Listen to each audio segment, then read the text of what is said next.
कोई यूजीसी ने कोई नई बात कर दी है। यूजीसी का काम ही ये है कि वो ग्रांट्स भी दे और वो रेगुलेशन भी बनाए कि हमारे समाज में भेदभाव है और आज भी सबसे ज़्यादा भेदभाव है वो एससी एसटी जो हमारे होते हैं जो एससी एसटी हैं उनके साथ है। उसमें ये तो नहीं लिखा गया हुआ है कि नहीं इसमें जो है सो अव्वल अगर कोई सवर्ण या गैर आरक्षित कोटि का आएगा छात्र तो उसको नहीं लिया जाएगा, उसका सेकंड जो ओबीसी वाला होगा उसको लिया जाएगा, ऐसी बात तो नहीं लिखी गई है।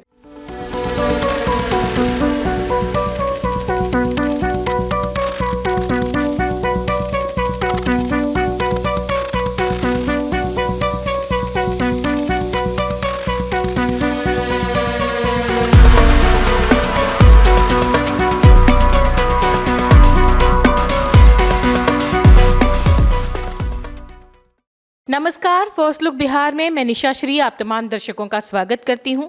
और दर्शकों, अभी 2-3 दिनों से हम देख रहे हैं कि सोशल मीडिया, फेसबुक, हर जगह पर एक विषय पर सबसे ज़्यादा चर्चा हो रही है और वो है कि भारत सरकार की जो अभी नई शिक्षा नीति में जो एक समानता का कानून बनाया गया है, इसमें जनरल कैटेगरी को अलग थलग कर दिया गया है, सवर्णों के खिलाफ है। ये बात अलग अलग न्यूज़ चैनल अलग अलग एंगल से जो है इसको चला रहे हैं।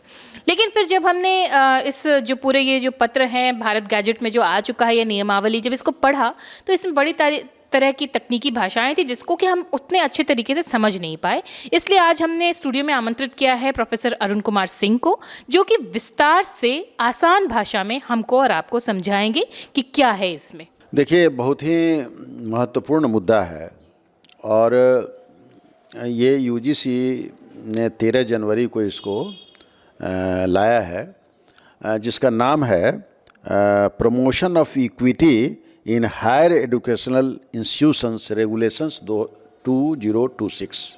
यानी समानता, जो हायर एजुकेशन, आप सब लोग जानते हैं कि यूनिवर्सिटी ग्रांट्स कमीशन या विश्वविद्यालय अनुदान आयोग जिसको हम लोग हिंदी में कहते हैं, वो एक स्वायत्त संस्था है जो विश्वविद्यालयों को अनुदान देने का काम करती है, जो विश्वविद्यालय उसके एफिलिएशन में होते हैं।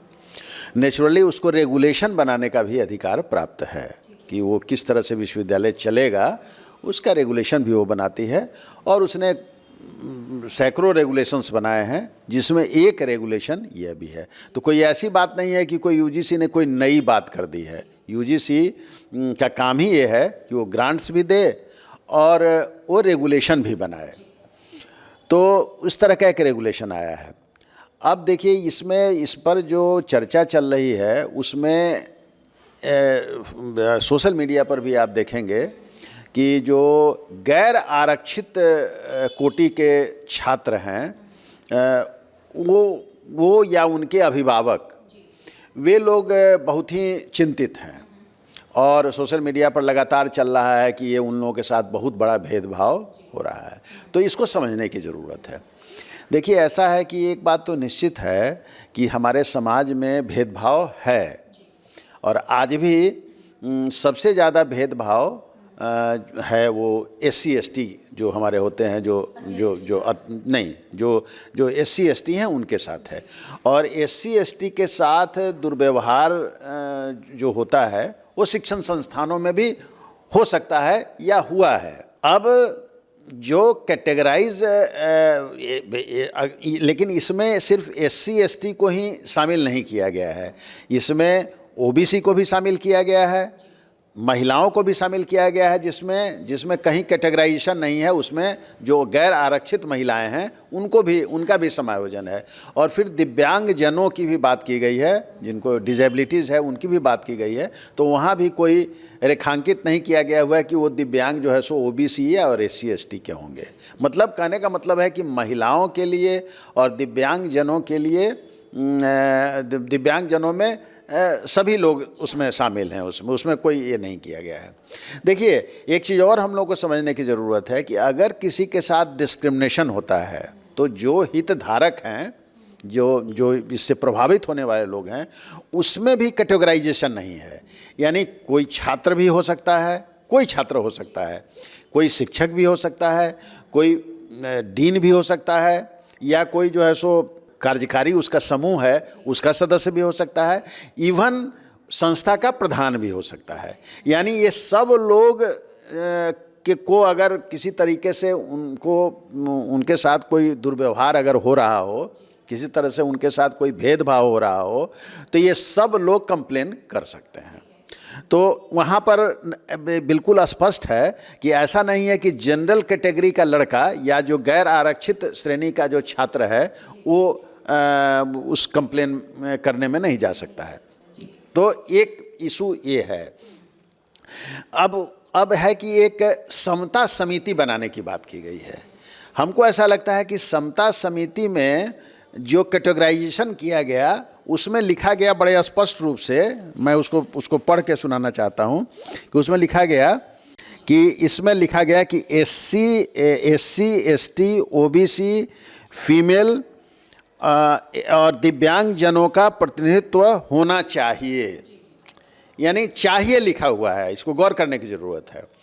मतलब कि जो आप समता समिति बनाएंगे जो इसको देखेगी, जैसे समता समिति के गठन की भी बात उसमें कही गई है। जैसे समता समिति का जो अध्यक्ष होगा वो संस्था का प्रमुख होगा। सपोज कीजिए कि बिहार विश्वविद्यालय है तो बिहार विश्वविद्यालय के जो वाइस चांसलर होंगे वो उसके अध्यक्ष हो जाएंगे समता समिति के। अब उसमें कोई भी हो सकते हैं। अगर वाइस चांसलर मान लीजिए सवर्ण समाज का या मतलब कि वो गैर आरक्षित श्रेणी का है तो वो उसका हेड हो जाएगा। तो इसका मतलब है कि वहाँ पर ये नहीं कहा गया है कि समता समिति में सब लोग वही रहेंगे। जैसे फिर समता समिति में आगे कहा जा रहा है कि 2 ऐसे छात्र रहेंगे जो पढ़ाई लिखाई में अव्वल रहेंगे, स्पोर्ट्स में अव्वल रहेंगे। तो फिर क्या वो उसमें ये तो नहीं लिखा गया हुआ है कि नहीं इसमें जो है सो अव्वल अगर कोई सवर्ण या गैर आरक्षित कोटि का आएगा छात्र तो उसको नहीं लिया जाएगा, उसका सेकंड जो ओबीसी वाला होगा उसको लिया जाएगा, ऐसी बात तो नहीं लिखी गई है। तो उस समिति में अगर कोई ये अव्वल आया हुआ है पढ़ाई लिखाई में तो उसको जो है सो वो अगर जनरल कैटेगरी का भी है तो उसको वहाँ पर जगह मिलेगी। तो इस तरह से फिर उसके समन्वयक की बात है तो समन्वयक भी जो होंगे वो पदे न उसके सेक्रेटरी होंगे उसको। तो वहाँ भी ये नहीं लिखा हुआ है कि साहब उसमें कोई पिछड़ी जाति या एससी एसटी का ही होगा।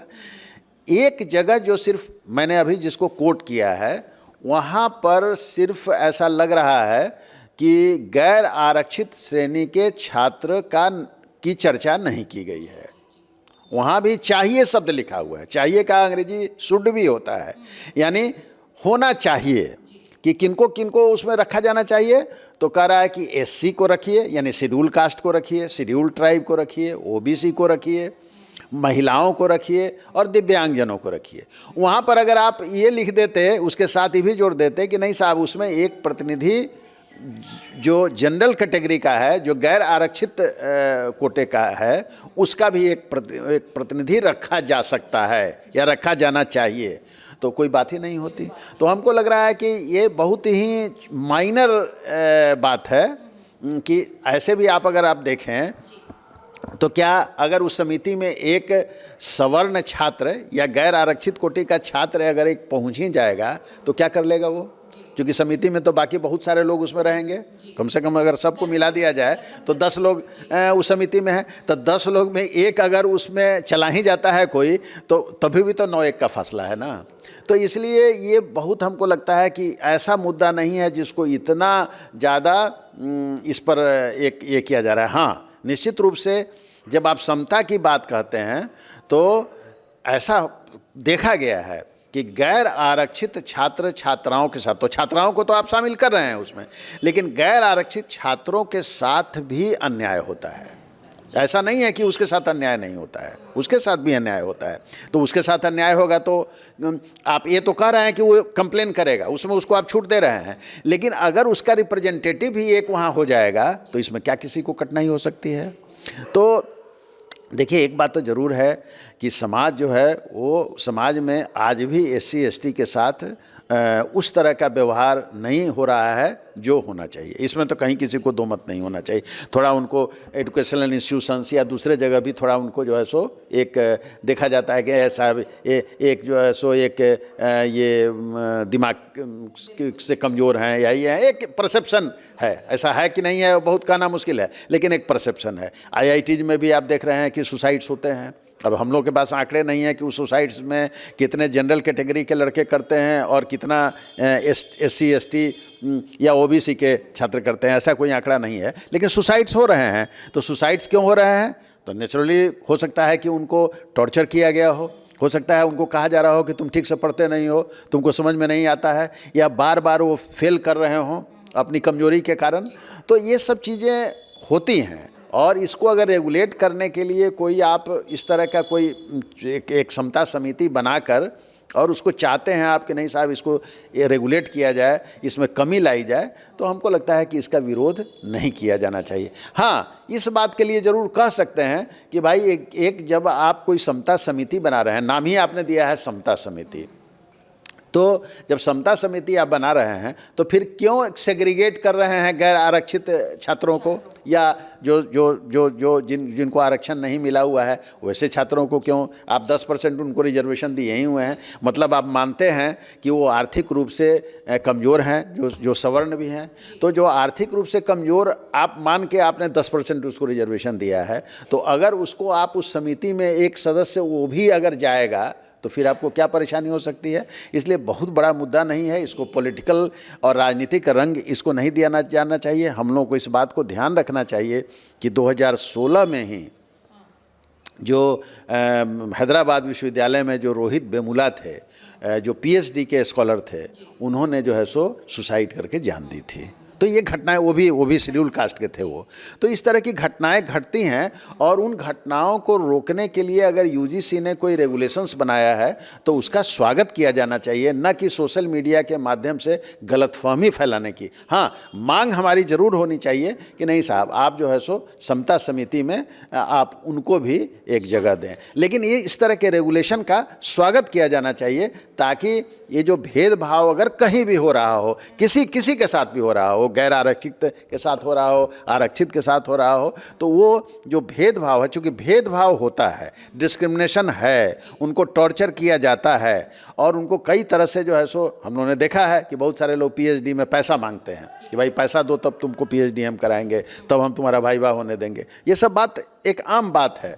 तो उसमें अगर इस तरह की बात को यूनिवर्सिटी ग्रांट्स कमीशन ने एक जो समिति बनाकर और उनके रिकमेंडेशंस के आधार पर अगर इसको किया है, तो ये मैं उसको बिल्कुल एक एकेडमिक होने के नाते, एक जो है सो प्रोफेसर रहा हुआ हूँ मैं, तो मैं मानता हूँ कि ये सही है। सिर्फ मेरा उतना ही कहना है कि निश्चित रूप से उस समता समिति में गैर आरक्षित छात्र को भी जगह मिलनी चाहिए। रोहित वेमुला की चर्चा बहुत बार हो रही है, और कहा जा रहा है कि कहीं ना कहीं रोहित वेमुला को ध्यान में रख करके ही जो है ये पूरा इक्विटी स्क्वाड जो है इसको बनाया गया है। इसमें एक और महत्वपूर्ण बात है, क्योंकि इसमें कहा गया कि जो आपका जन्म स्थान है, क्योंकि कई बार हम देखते हैं, जैसे उदाहरण के लिए अगर मैं कहूँ तो महाराष्ट्र जो बिहार के छात्र जाते हैं, बिहार और UP के, तो उनको बिहारी करके भी डिस्क्रिमिनेट किया जाता है। हमने कई बार बिहार की छात्राओं के मुँह से सुना है कि जो साउथ की या अन्य राज्यों की जो लड़कियाँ हैं, जब उन्हें पता चलता है कि बिहार की लड़की है तो रूम शेयर करने से वो कतराती हैं। तो उन स्थितियों में भी ये लागू होगा क्या? इस बात की स्पष्टता है इस बारे में? अगर नहीं, इसमें ऐसा लग रहा है कि ये इन कैंपस है। जैसे आप जो लोग हायर एजुकेशन, चूँकि मैंने पहले ही कह दिया कि यूनिवर्सिटी ग्रांट्स कमीशन या विश्वविद्यालय अनुदान आयोग ये विश्वविद्यालयों को फंडिंग करती है और विश्वविद्यालयों के लिए नियमावली बनाती है। तो हमको लगता है कि जो प्राइवेट हॉस्टल्स वगैरह में जो घटनाएं घट रही, हाँ, वहाँ निश्चित रूप से कॉलेज अगर कैंपस के अंदर कोई हॉस्टल है और वहाँ अगर इस तरह की बात हो रही है, वहाँ किसी भी तरह की बात अगर हो रही है कैंपस, इनसाइड द कैंपस, कि मैं जैसे उसके पढ़ाई लिखाई के क्रम में उसके, चूँकि साफ साफ लिखा हुआ है कि जाति के आधार पर, धर्म के आधार पर, नस्ल के आधार पर, या कहीं पर उसकी पैदाइश हुई है उसके आधार पर कोई भेद नहीं होना चाहिए, और ये भेद नहीं हो इसीलिए इस रेगुलेशन को बनाया गया है। तो निश्चित रूप से कैंपस के अंदर, वो भी हायर एजुकेशन, आप ध्यान रखिएगा इसको, ये सभी जगहों पर नहीं इसको लागू होना है। जो हायर एजुकेशनल इंस्टीट्यूशंस हैं उन्हीं के लिए रेगुलेशन बना है, और उस रेगुलेशन में भी सभी लोग कंप्लेन कर सकते हैं, सिर्फ और कंप्लेन कर सकते हैं डिस्क्रिमिनेशन जिस आधार पर हो रहा हो। किसी को आप जाति सूचक बात आप कह रहे हो, उसके आधार पर आप डिस्क्रिमिनेट कर रहे हो, आप उसके जन्म स्थान कहीं उसने जन्म, जैसे बिहारी की बात आपने कही कि भाई बिहार में हैं या झारखंड में आप के हैं तो आप जो है सो झगड़ालू हैं या आप जो है सो मैनिपुलेटर हैं तो आपके साथ हम नहीं रहेंगे। It is also a discrimination. तो इस तरह का कोई भी भेदभाव इस तरह का कैंपस के अंदर अगर वो हो रहा हो तो वो जो है सो सूचित करेगा, और उसमें व्यवस्था की गई है कि टाइम बाउंड उसका फैसला होगा। सबसे बड़ी बात ये है, टाइम बाउंड उसका फैसला होगा। जो आपने इसमें जो हम लोगों ने देखा कि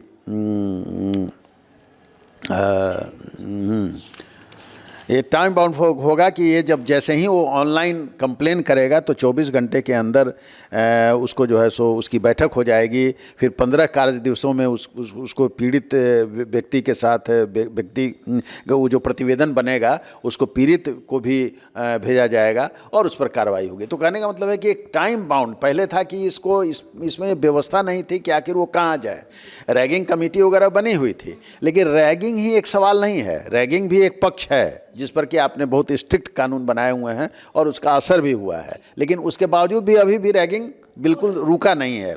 तो ये रैगिंग नहीं, एक संपूर्णता में एक होलिस्टिक अप्रोच लिया है यूजीसी ने, और उस होलिस्टिक अप्रोच को समझने की ज़रूरत है। और हमको ऐसा लगता है कि इसमें सिवाय जो समिति बनी हुई है, अगर उस समिति में गैर आरक्षित श्रेणी के एक छात्र को भी डाल दिया जाए तो इसमें कोई कठिनाई नहीं होगी, और उससे उनको एक जो संशय का वातावरण, एक संदेह का वातावरण जो बन गया है वो बनाने में नहीं बन पाएगा।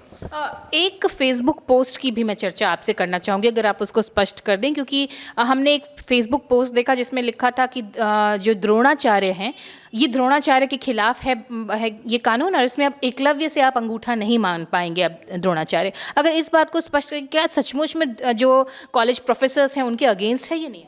नहीं, देखिए ऐसा है कि एक मान के जिन्होंने पोस्ट किया है, वो नागमणि जी का पोस्ट हमने देखा है, पता नहीं अब उनके उस हैंडल से हुआ है, डायरेक्ट हुआ है, इनडायरेक्ट हुआ है, ये तो पता लगाना बड़ा मुश्किल है। लेकिन उसमें जो वो कहना चाहते हैं कि नहीं साहब, ये कोई किसी के खिलाफ नहीं है, ये सिर्फ द्रोणाचार्यों के खिलाफ है। द्रोणाचार्य मतलब गुरु के खिलाफ है। यानी वो मान के चलते हैं कि सिर्फ टॉर्चर जो स्टूडेंट्स हो रहे हैं वो सिर्फ गुरु ही उसको टॉर्चर उसको कर रहे हैं। अब जो भी कैटेगरी के स्कॉलर हों और उनके गुरु किसी कैटेगरी के हो सकते हैं, उनका आशय ये भी हो सकता है कि वो सवर्ण कैटेगरी के होंगे, लेकिन ऐसी बात जो उनकी सोच है वो सोच सही नहीं है। देखिए ये मानसिकता होती है, ये सवर्ण भी उस मानसिकता का अगर होगा तो वो भी जो है सो टॉर्चर करेगा। और मैंने बहुत सारे SC ST OBC के लोगों को भी देखा है कि वो लोग अपने समाज के लोगों को ही टॉर्चर करते हैं। ये भी ऐसा नहीं है कि वो बिल्कुल जो है सो वो दूसरे को तो करते ही हैं, क्योंकि उनकी जो मानसिकता है, उनकी जो मनोस्थिति है वो टॉर्चर करने वाली मनोस्थिति है, तो वो जो है सो सबको करेंगे। तो एक तरह से एक काउंसलिंग भी इसके माध्यम से, मुझको ऐसा लगता है कि इसमें मैंने अभी तक जो मैंने देखा है उसमें काउंसलिंग की व्यवस्था नहीं है। हमको ऐसा लगता है कि ये मानसिकता बदलने के लिए जो लोग भी फैकल्टीज़ हैं उनकी काउंसलिंग भी होनी चाहिए कि नहीं भाई, तुम यहाँ अच्छे काम के लिए आए हो, बच्चों को पढ़ाने के लिए आए हो, बच्चों को आगे बढ़ाने के लिए तुम आए हो, उनमें जो है सो वैल्यूज को इम्बाइब करने के लिए तुम आए हो, तुमको डिस्क्रिमिनेट करना नहीं है। तो इसलिए एक द्रोणाचार्य कह के एक सिर्फ गुरुओं को बिल्कुल आप जो अलग थलग करने का प्रयास कर रहे हैं नागमणि जी, तो वो भी सही नहीं है। ऐसा नहीं है कि गुरु नहीं है, बहुत जगह ऐसा भी होता है जहाँ गुरु भी छात्र के द्वारा टॉर्चर होता है। जैसे मान लीजिए कोई शिक्षक गया और ठीक है वो बहुत अच्छे से, वो बहुत विद्वान है, लेकिन वो अच्छे से अपनी बातों को प्रभावी ढंग से छात्रों के सामने नहीं रख पाता है, तो उसको क्या करते हैं, बहुत पहले से परंपरा है, हुट करते हैं उसको, उसके क्लास से लोग हाजिरी बनवा के और क्लास छोड़ के भाग जाते हैं। तो उसको भी तो टीचर को बहुत ख़राब लगता है कि ये बच्चे जो हैं सो हम चूँकि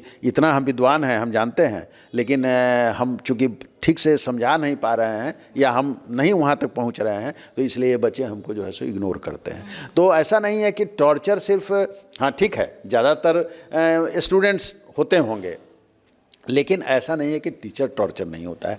आप हेड ऑफ़ द इंस्टीट्यूशंस को घंटों घंटों बंद कर देते हैं उसके घर में, उसके चैम्बर में, तो क्या वो टॉर्चर नहीं होता है? उसका परिवार देखता रहता है कि साहब देखिए ये वाइस चांसलर इतने बड़े पद पर हैं और वाइस चांसलर को आप ताले कुंजी में बंद आपने कर दिया है, आप इनकलाब जिंदाबाद का नारा लगा रहे हैं, आप उसको मैन हैंडल कर रहे हैं, उसको गाली दे रहे हैं आप उस पर। यहीं बिहार विश्वविद्यालय में एक अशेश्वर यादव जी बहुत ही ईमानदार वाइस चांसलर थे और उनके खिलाफ रेप का मुकदमा करवा दिया गया था। हालांकि वो मुकदमा चल नहीं पाया, वो अलग की बात है, लेकिन वाइस चांसलर के खिलाफ आप रेप का मुकदमा उसको डिमोरलाइज करने के लिए आप करते हैं। तो कहने का मतलब यह है कि वो कोई भी हो, टॉर्चर कोई किसी से हो सकता है।